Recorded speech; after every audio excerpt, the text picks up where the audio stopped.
Ni hao para senior, gimana kabarnya hari ini? Semoga selalu dalam keadaan sehat ya. Hehehe. Di chapter sebelumnya, Xiao Huan lagi berusaha buat narik jiwa pendeta anjing liar biar hidup lagi tuh. Tapi sayangnya kemampuan Xiao Huan lemah banget. Akhirnya malah kena serangan balik dari formasinya. Untung aja ada tuan hantu yang datang nyelamatin. Kalau enggak, kesian kan Engkong Zhou keliling sendirian. Ya udah, kalau begitu kita lanjut aja ke chapter 187. 看来异宝就在里面。我要。我不会让这异宝落入魔教。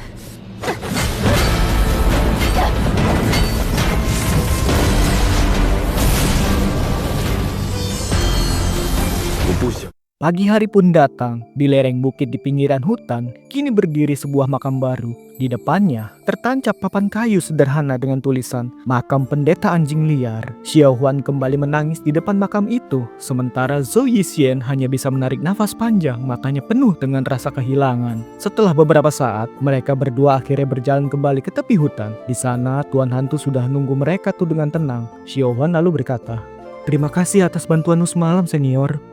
Tapi Tuan Hantu nggak langsung nanggepin ucapan terima kasih dari Xiao Huan. Ia malah bertanya balik dengan serius. "Gadis kecil, aku ada beberapa pertanyaan. Kuharap kamu bisa jawab dengan jujur." Xiao Huan sempat terkejut tapi kemudian mengangguk dan berkata, "Silahkan senior, tanyakan saja." Tuan Hantu menatapnya dan berkata, "Ilmu aliran arwah selama ini dijaga ketat dan gak pernah diajarin sembarangan. Bagaimana kamu bisa menggunakan teknik pengembalian jiwa itu?" Xiao Huan bingung dan berkata, "Aliran arwah? Apa itu aliran arwah?" Zhou Yixuan hanya bisa menarik nafas panjang. Tuan Hantu pun tampak sedikit kaget. Tapi saat melihat ekspresi bingung dan tulus di wajah Xiao Huan, ia mulai ragu. Setelah hening beberapa saat, Tuan Hantu berkata lagi, "Teknik yang kau pakai tadi untuk menarik jiwa itu sebenarnya bagian dari ilmu mendalam dari aliran arwah. Kamu benar-benar gak tahu?" Xiao Huan menggeleng cepat dan menjawab, "Sungguh, aku gak tahu apa-apa." Tuan Hantu bertanya lagi, "Kalau begitu, siapa yang ngajarin teknik itu?" Xiao Huan kembali menggeleng sambil menjawab, "Gak ada yang ngajarin. Dulu waktu kecil aku bandel, sering main ke rumah kakek. Nah, waktu aku jatuh ke dalam sumur tua yang udah kering, dinding sumur itu aku nemu catatan-catatan aneh. Karena masih kecil, aku pelajari aja asal-asalan. Tapi selama ini, cuma aku pakai sekali. Kenapa senior? Apa Anda tertarik sama ilmu itu?" Tuan Hantu terdiam cukup lama. Akhirnya ia mengangguk pelan. Xiao Huan dan Zhou Yixuan saling melirik. Mereka kebingungan. Lalu tiba-tiba dengan suara berat dan pelan, Tuan Hantu bertanya lagi, "Gadis kecil, siapa namamu?" Zhou Yixuan langsung mengernyit, agak curiga. Tapi Xiao Huan sudah menjawab tanpa ragu, "Namaku Xiao Huan." Tuan Hantu menatap Xiao Huan, lalu berkata dengan tenang, "Aku ingin bicara berdua saja denganmu. Ikut aku." Setelah itu, ia langsung berjalan masuk ke dalam hutan. Zhou Yixuan tampak tidak setuju. Wajahnya menunjukkan rasa khawatir. Jelas, dia nggak rela Xiao Huan sendirian bersama pria misterius yang aura tubuhnya penuh energi aneh. Tapi Xiao Huan tidak terlalu memikirkannya. Baginya, pria ini udah nyelamatin nyawanya. Jadi ia hanya mengangguk dan menjawab, "Baiklah." Ia melangkah mengikuti Tuan Hantu ke dalam hutan. Tuan Hantu menoleh saat Xiao Huan mulai mendekat. Ia mengangguk pelan. Lalu setelah diam sejenak, ia bertanya, "Kau bersedia mempelajari aliran arwah?" Xiao Huan terkejut. Ia tidak langsung menjawab. Tapi begitu melihat sorot mata tajam dari balik kain hitam yang menutupi wajah Tuan Hantu, ia sadar. Ini bukan sekedar basa-basi. Ia pun mulai ragu. Tuan Hantu bisa membaca keraguan itu dari ekspresi wajahnya. Tapi dia nggak maksa. Ia hanya bertanya, "Saat kau memakai teknik itu tadi dan berhadapan dengan begitu banyak roh, apa yang kamu rasakan dalam hatimu?" Wajah Xiao Huan berubah pucat. Ia lalu menjawab pelan, Aku merasa takut." Tuan Hantu mengangguk pelan dan berkata, "Takut itu hal wajar. Banyak orang takut pada roh karena mereka nggak paham. Tapi sebenarnya, rasa takut itu datang dari dalam hati kita sendiri, dari iblis yang tersembunyi di sana." Ia menunjuk ke arah dada Xiao Huan. Lalu, ia berkata lagi, "Saat kau mengaktifkan teknik itu dan hatimu dipenuhi rasa takut, pasti yang kamu lihat hanyalah bayangan-bayangan yang menyeramkan kan?" Xiao Huan buru-buru mengangguk dan menjawab, "Iya, itu benar banget."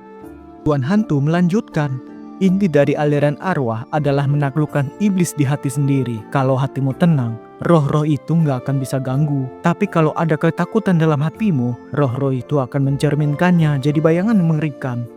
Ia menatap dalam-dalam ke arah Xiao Huan lalu berkata, roh-roh itu terlihat buas karena seperti manusia. Begitu mereka melihat secercah harapan untuk hidup kembali, mereka akan jadi tidak terkendali. Xiao Huan terdiam cukup lama, lalu akhirnya mengangguk pelan. Tatapannya mulai berubah, ia mulai merenung. Tuan Hantu melanjutkan dengan suara tenang. Aliran arwah memang sering disalahpahami, namanya terkesan gelap. Tapi kalau dipakai dengan bijak, ilmu ini bisa menyelamatkan banyak orang. Dan aku lihat kau punya bakat besar, bakat yang jarang sekali kutemui, bahkan mungkin sekali dalam 100 tahun. Ia lalu menatap tajam ke arah Xiao Huan. Sayang sekali kalau bakat itu disia-siakan. Karena itu, aku ingin mengajarimu. Bagaimana? Maukah kau belajar? Xiao Huan menunduk, wajahnya masih tampak ragu. Tapi sebelum ia sempat menjawab, Tuan Hantu mengangkat tangannya. Dari balik jubah hitamnya, ia mengeluarkan sebuah buku tebal berwarna hitam tanpa tulisan sedikit pun di sampulnya. Dengan gerakan cepat, ia melemparkannya ke arah Xiao Huan. Xiao Huan refleks menangkapnya, lalu menatap heran pada benda itu. Tuan Hantu berkata, buku itu berisi pemahaman yang kupelajari seumur hidup tentang aliran arwah. Isinya lengkap, teknik-teknik, alat, dan cara-cara yang menurutku tidak ada duanya di dunia ini. Mau kamu pelajari atau tidak, itu terserah. Setelah berkata begitu, ia berbalik dan melangkah pergi. Namun belum jauh melangkah, Xiao Huan memanggil, "Tunggu senior." Langkah Tuan Hantu terhenti. Ia menjawab tanpa menoleh. "Apa?" Xiao Huan tampak ragu, tapi tetap bertanya, Aku belum tahu nama senior."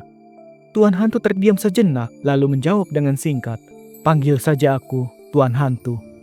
Ia bersiap berjalan lagi, tapi Xiao Huan tampak gelisah. Ia berseru lagi, suaranya agak gugup. "Kau sudah menyelamatkanku, bahkan memberiku ilmu. Aku merasa seharusnya memanggilmu guru." Sejenak, suasana menjadi hening, tapi dari balik kain hitam yang menutupi wajahnya, mata Tuan Hantu tampak berkilat, seperti memancarkan sebersit kepuasan. Perlahan ia membalikkan badan dan bertanya, "Kau memanggilku guru?"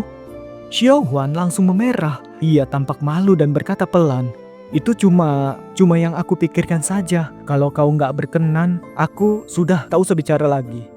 Tuan Hantu memotong cepat, menatapnya dalam-dalam, lalu mengangguk pelan. Ia kembali merogoh jubahnya, mengeluarkan sesuatu dan menyerahkannya pada Xiao Huan. "Karena kau sudah memanggilku guru, ini untukmu." Xiao Huan menunduk, menatap benda yang baru saja diberikan oleh Tuan Hantu. Di tangannya ada 7 lempengan kecil berbentuk segitiga berwarna hitam. Benda misterius itu terlihat seperti kobaran api. Ada pula yang mirip makhluk buas. Saat digenggam, Xiao Huan bisa mencium aroma samar seperti bau darah. Tuan Hantu lalu berkata, "Itu namanya pecahan tulang giok darah. Ini adalah benda langka dalam ilmu aliran arwah. Fungsinya sangat penting, bisa memperkuat teknikmu secara drastis. Kalau biasanya kau hanya bisa pakai 5 tingkat kekuatan, dengan ini kau bisa mencapai 7, bahkan 8 atau 9 kalau kau cukup berbakat." Xiao Huan tampak senang bukan main. Ia langsung mengangguk penuh semangat. Sementara dari kejauhan, Zhou Yixuan hanya bisa menggelengkan kepalanya. Terlihat tidak setuju. Tuan Hantu menatap Xiao Huan cukup lama. Wajahnya tetap tertutup, tapi suaranya terdengar lebih lembut. "Kita sebenarnya baru 2 kali bertemu. Tapi, entahlah, mungkin ini memang sudah takdir." Ia menatap ke arah langit pagi yang masih diliputi sisa kabut. Lalu berkata pelan, "Kalau suatu hari nanti kau berhasil dalam latihanmu, dan jika ada kesempatan, kumohon, selamatkan 1 orang untukku." Xiao Huan terdiam dan terkejut, lalu berkata, "Menyelamatkan seseorang? Siapa?" Tuan Hantu lalu mengeluarkan 1 benda lagi dan memberikannya kepada Xiao Huan. Benda itu tampak seperti jam pasir, tapi anehnya tidak berisi pasir. 1 ujungnya kosong, sementara ujung lainnya menyala. Di dalamnya terdapat api hijau redup yang terlihat tenang, mengandung kesan misterius yang sunyi. Tuan Hantu berkata, "Ini disebut lampu jiwa takdir. Simpan baik-baik. Kalau suatu hari kau melihat nyalanya padam dan di ujung yang kosong muncul seberkas jiwa, gunakan teknik aliran arwah untuk menarik jiwa itu." Xiao Huan memandangi api hijau itu dengan cemas lalu berkata, "Menarik jiwa saja, tapi kalau nggak ada tubuh, bagaimana bisa hidup lagi?" Tuan Hantu mendekat dan berbisik di telinganya, "Pergilah ke rumah jenazah di kota Heyang. Di ruang bawah tanahnya ada sebuah ruangan rahasia. Di sana tersembunyi peti mati yang menyimpan tubuh orang itu. Saat waktunya tiba, masukkan jiwa itu ke dalam tubuh tersebut." Xiao Huan terdiam, keningnya berkerut. Ia menatap Tuan Hantu, tak langsung menjawab. Dalam hati, Tuan Hantu sebenarnya gugup, tapi wajah dan sorot matanya tetap tenang. Ia hanya bertanya, "Bagaimana?" Xiao Huan akhirnya membuka suara. "Guru, dari cara bicaramu, sepertinya orang ini sangat penting bagimu. Tapi kita baru 2 kali bertemu. Kenapa kau mempercayakan hal sepenting ini padaku?" Tuan Hantu terdiam sejenak, lalu menghela nafas panjang dan berkata, "Sedikit sekali orang yang benar-benar cocok mempelajari ilmu aliran arwah. Kebanyakan dari mereka kejam, licik, dan hanya memikirkan diri sendiri. Mereka tidak bisa dipercaya." Ia menatap Xiao Huan dalam-dalam lalu berkata, "Tapi kau punya hati yang rela berkorban, dan bakatmu dalam aliran arwah sungguh sangat langka. Aku lebih memilih mempercayakan ini padamu." Xiao Huan menatap Tuan Hantu penuh keyakinan. Ia lalu mengangguk, menyimpan benda-benda pemberian gurunya dengan hati-hati dan berkata tegas, "Guru tenang saja, semua yang kau percayakan padaku akan kulakukan sebaik mungkin." Tuan Hantu menatapnya lama, melihat wajah tulus Xiao Huan, hatinya terasa ringan. Ia pun mengangguk, karena masih ada urusan penting. Tuan Hantu tidak bisa tinggal lama. Setelah sepakat dengan Xiao Huan tentang cara untuk berkomunikasi di lain waktu, ia pun segera pergi. Xiao Huan menatap punggung gurunya itu sampai sosoknya menghilang di balik pepohonan. Ia menarik nafas pelan, lalu mengenggam erat untaian batu hitam dan pecahan tulang yang baru saja diberikan. Benda yang kini terasa berat bukan hanya di tangan, tapi juga di hati. 爷爷， Di sebelahnya, Zhou Yixian mendengus kesal. Ia langsung melangkah maju, meraih benda itu dari tangan Xiao Huan, lalu memeriksanya dengan penuh curiga, membolak-baliknya, memperhatikan dari berbagai sisi. Xiao Huan memirikan kepala, dengan heran ia bertanya, "Kakek, kenapa sih?"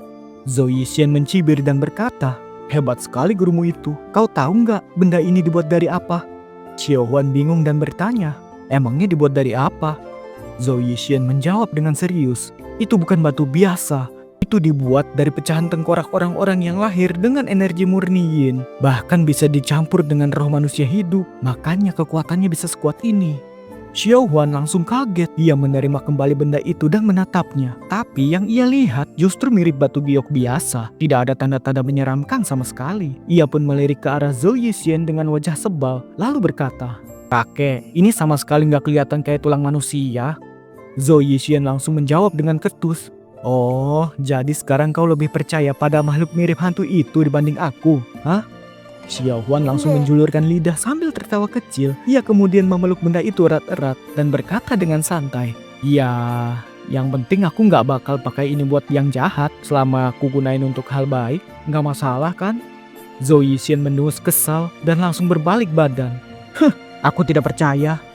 Xiao Huan tertawa kecil di belakangnya, lalu berlari menyusul si kakek tua yang masih terus mengomel sepanjang jalan. 爷爷，我帮你背行李吧。 少来这套， 最近风餐露宿的，等到了城镇，请你吃顿好的。 这还差不多。但是等 Sesaat kemudian, mereka berdua kembali ke makam pendeta anjing liar. Begitu melihat papan kayu sederhana yang tertancap di depannya, keduanya terdiam. Udara terasa lebih sunyi dari biasanya. Setelah beberapa saat hening, Zhou Yixian berkata, "Aku masih merasa ada yang aneh dengan si tuan hantu itu. Xiao Huan, kau harus hati-hati. Aku tahu, nada suaranya kali ini berbeda. Tidak lagi ringan dan ceria seperti biasanya. Suaranya terdengar rendah, bahkan ada sedikit nada dingin, seolah menyimpan amarah yang dalam." Zhou Yixian terkejut dengan perubahan itu. Ia menoleh dan bertanya dengan hati-hati, "Kau tahu apa?" Xiao Huan diam sejenak, lalu menjawab pelan. Dia bilang, "Aku punya sifat rela berkorban demi orang lain." Zhou Yixian mengernyit dan berkata, "Terus, apa yang aneh dari itu?" Xiao Huan lalu berjongkok di depan makam. Ia menatap papan kayu itu. Awalnya tampak sedih, tapi kemudian berubah menjadi tenang. "Semalam, saat aku menggunakan mantra itu untuk menyelamatkan pendeta, dia ada di sana. Dia melihat semuanya." Zhou Yixian langsung tersadar, wajahnya berubah serius, lalu berkata, "Benar juga. Jadi kau sadar orang itu punya niat terselubung sejak awal. Tapi kenapa masih mau menjadi muridnya?" Xiao Huan menatap papan makam lalu tersenyum tipis. Karena ilmunya sangat tinggi dan dia jelas mempelajari ilmu aliran arwah yang kejam dan berbahaya. Kalau aku langsung menolak dan menentangnya, mungkin kita berdua sudah mati sekarang. Atau lebih buruk lagi, tubuhku sudah jadi bahan untuk alat sihirnya. Tubuh Xiao Huan sedikit gemetar, wajahnya memucat seolah membayangkan kemungkinan itu. Zhou Yixin juga terdiam, wajahnya mendadak tegang. Ia lalu secara refleks melihat sekeliling, lalu menurunkan suaranya. Kalau begitu, kau punya rencana apa sekarang? Xiao Huan tidak langsung menjawab. Ia memandangi makam itu dalam-dalam, lalu berdiri perlahan. Dari balik pelukannya, ia mengeluarkan benda kecil yang diberikan oleh Tuan Hantu, yaitu lampu jiwa takdir. Cahayanya yang hijau masih menyala pelan di dalam tabung mending itu, dingin dan suram. Xiao Huan menatapnya dalam diam, lalu senyum muncul di wajahnya. Tapi senyum itu bukan lagi senyum ceria yang biasanya, senyum yang dingin, penuh tekad dengan suara pelan, namun penuh keyakinan. Ia berkata, Tuan Pendeta, kematianmu gak akan sia-sia. 你干嘛整天收留别人呢？ Cerita beralih ke perbatasan selatan. Guili akhirnya menginjakkan kaki ke tanah selatan tepat saat kondisi masih kacau. Di sepanjang perjalanannya tidak ada tanda-tanda kehadiran dewa binatang. Yang ia temukan justru sebaliknya. Semakin banyak kultivator dari dataran tengah yang datang, berharap bisa menemukan jejak makhluk jahat itu. Tapi hingga sekarang tidak ada satupun dari mereka yang berhasil. Sejak terluka parah dan melarikan diri dari pertarungan Qingyun, dewa binatang benar-benar menghilang tanpa jejak. Dan jika tanah selatan bukan tempatnya lagi, maka hanya ada satu kemungkinan. Dewa binatang kini bersembunyi di kedalaman wilayah paling liar dan penuh misteri, pegunungan besar 10.000.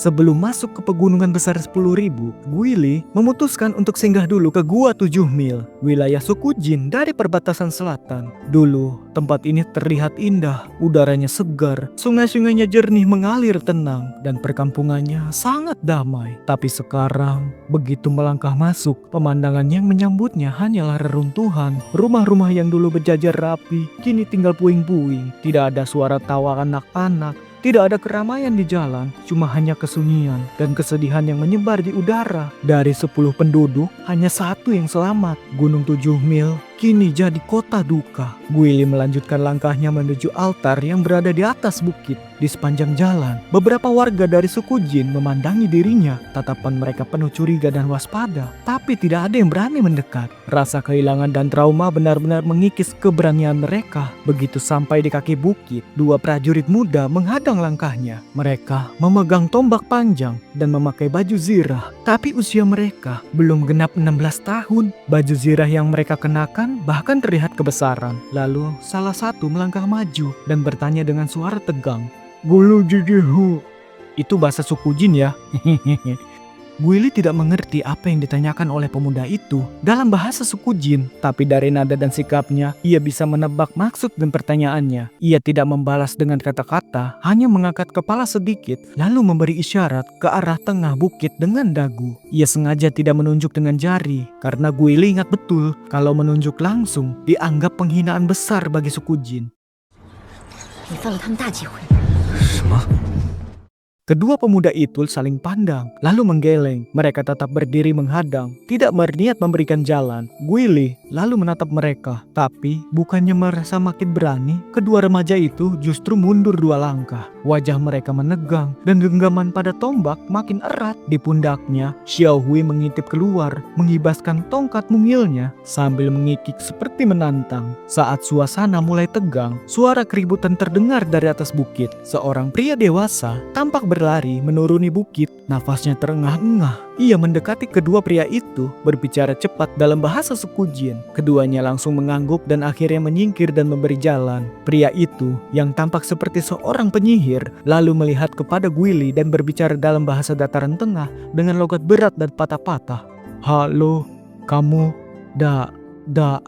penyihir besar memintamu naik ke atas." Guili mengernyit lalu berkata, "Penyihir besar?"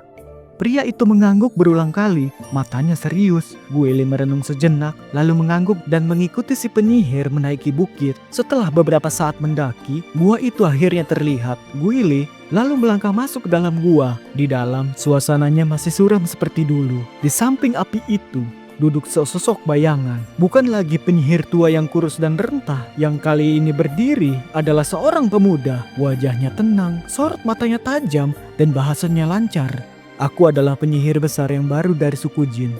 Ia berbicara sambil mengangguk sopan pada Guili. Lalu tanpa banyak bicara, ia melangkah ke patung dewa anjing, mengangkat sesuatu dari mulut patung itu, sebuah kotak kayu. Ia pun berkata, "Suku kami memiliki adat, setelah penyihir agung wafat, abunya akan disimpan di bawah patung dewa anjing selama setahun. Ini adalah abu jenazah beliau." Guili terdiam. Guili lalu membungkuk dalam-dalam, memberikan penghormatan penuh rasa hormat di hadapan abu sang penyihir agung. Di pundaknya, Xiao Hui mengikik lalu melompat turun, berlari ke samping seolah ikut memberi hormat dengan caranya sendiri. Penyihir muda itu membalas hormat, lalu dengan sangat hati-hati meletakkan kembali kotak kayu itu ke dalam mulut patung dewa anjing. Mereka kemudian duduk bersila di dekat api. Sebelum Guili sempat membuka mulut, penyihir muda itu sudah berbicara lebih dulu. "Aku adalah murid dari penyihir agung. Setelah bencana dari binatang iblis itu, semua penyihir tua gugur. Karena itu, jabatan penyihir besar akhirnya diwariskan padaku." Guili mengangguk pelan, lalu berkata, "Penyihir agung terdahulu gugur demi aku. Setiap kali aku ingat itu, rasanya hati ini berat sekali. Hutang budiku padanya sangat besar." Penyihir muda itu mengangguk pelan, menundukkan kepala sebentar lalu berkata, "Guru sudah tahu kalau umurnya memang sudah tidak lama lagi. Bahkan kalaupun beliau tidak pergi ke dataran tengah, umurnya tetap tidak akan panjang. Anda tidak perlu menyalahkan diri. Justru karena Anda sudah mengantar abunya kembali ke tanah leluhurnya, itu adalah anugerah besar bagi seluruh suku Jin."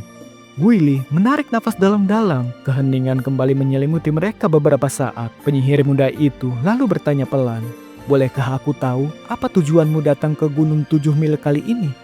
Guili terdiam sebentar, merenung, lalu menjawab, "Pertama, aku ingin memberi penghormatan kepada penyihir agung. Kedua, aku berniat masuk ke 10.000 pegunungan, mencari dewa binatang."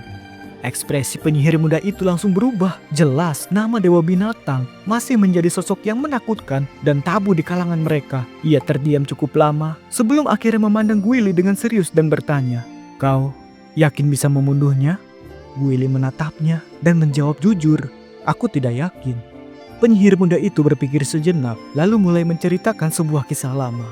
Menurut legenda kuno kami, dulu Dewi Penyihir pernah bertarung dengan dewa binatang di dalam sebuah tempat bernama Gua Penakluk Iblis, jauh di dalam 10.000 pegunungan. Ia menggunakan formasi rahasia milik suku penyihir kuno, namanya Formasi Api 8 Iblis, untuk menyegel monster itu. Setelah pertarungan itu, sang dewi berubah menjadi patung batu yang menghadap ke dalam gua, seolah menjaga segel sampai sekarang.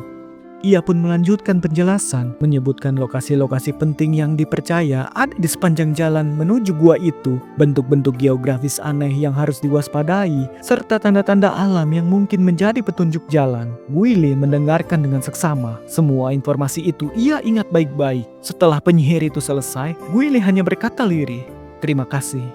Penyihir muda itu menggeleng, lalu menatap Guili dalam-dalam. Pegunungan besar 10.000 itu tempat yang paling berbahaya, penuh hal aneh yang tak terduga. Hampir tidak ada yang bisa kembali hidup dari sana. Jadi, berhati-hatilah.